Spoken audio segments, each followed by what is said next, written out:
Hi everyone. So today I figured I'd talk a bit about Taurus and the idea of something being unobtainable or impossible. Because Taurus is fixed earth, it can represent both something that is wanted and desired. Like Taurus represents beauty, and Taurus represents luxury and wealth and, everything that appeals to our senses and our desires and even our wants and needs. After all, who doesn't want to have food to eat? Who doesn't want good food? Who doesn't want to be healthy? Who doesn't want, to have a good life and to be attractive and all that? And to have all these nice things. I mean, I'm sure there's some people that may not want to be famous, and some people may not want to be super attractive because of the attention that it can bring, both good and bad, depending on what you consider good and bad attention. But ultimately, Taurus also represents our perspective, because it's our perspective of what we want that we consider unobtainable that makes it unobtainable. I mean, look, there's been countless people that have been, down and out in really bad situations to where the odds are just stacked against them, and yet they prevailed. They prevail nonetheless. And it's not about proving a point or wanting to be successful just so you can, I guess, stick it to the face or stick it to those that doubted you or hated you or whatever. Like, don't even give them attention, dude. Don't even worry about them. Just go about and do what you want to do. Like, do what you got to do. And it'll come along with it. I mean, after all, the world in life in general is built on co-creation. It is built on energy. And so the energy that you give to something is going to reflect in the way you view it. I mean, is not light what makes something visible? And light is just energy. It's just energy moving at a really high speed. But it's the light, that light energy, that makes something visible, that makes you be able to see something that's there. Because if it's not for the light, you wouldn't even be able to see it in the first place. So perhaps change the energy and change the light in which you're looking at something, and it will change. I mean, just look at tonight. It's nighttime right now. And if it wasn't for the lights outside, or, the lights, even the moonlight has some light. If it wasn't for all the lights outside and, everything else, we wouldn't be able to see. We wouldn't be able to get around too well. Like, even a small amount of light can be magnified. That's kind of how a lot of animals move around in the night, is that small amount of light.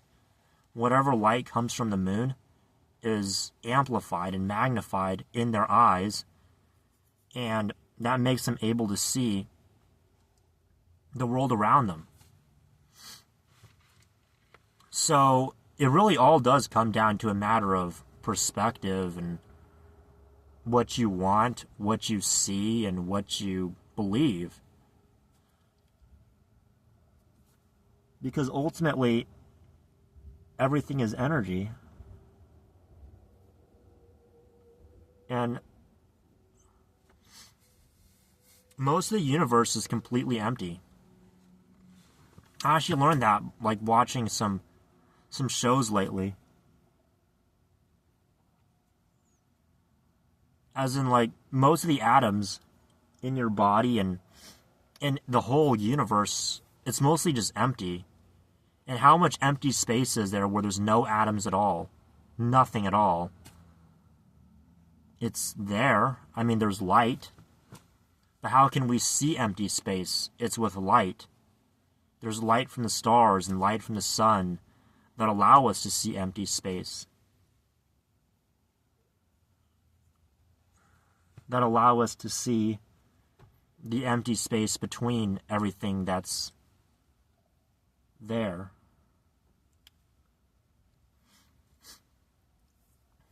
And that's really part of the beauty of all this, is being able to see everything. It's really just the attitude that you approach everything with, and the light that you see. It's sort of like looking everything through rose-tinted lenses. Sure, you can, be realistic, and you can be in the physical world, but you also have to be able to see what's there. And I talked about, I guess what you would call conflicting energies.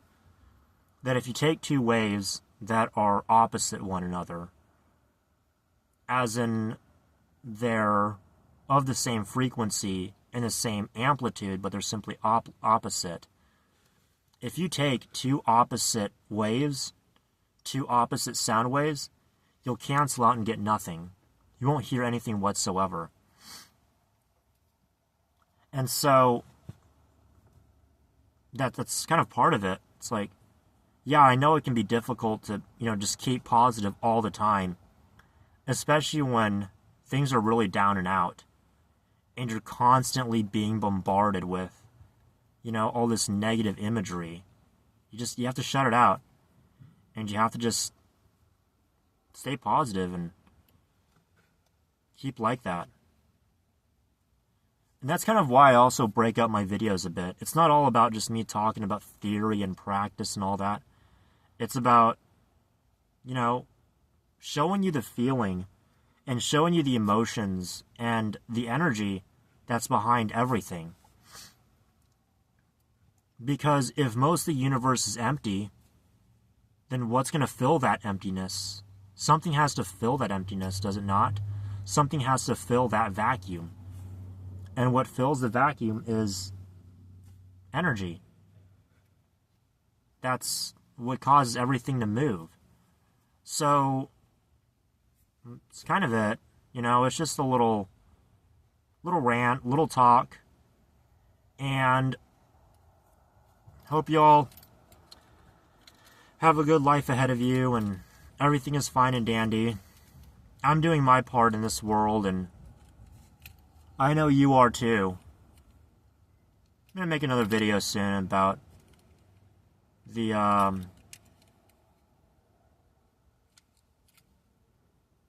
about a Netflix series that I watched.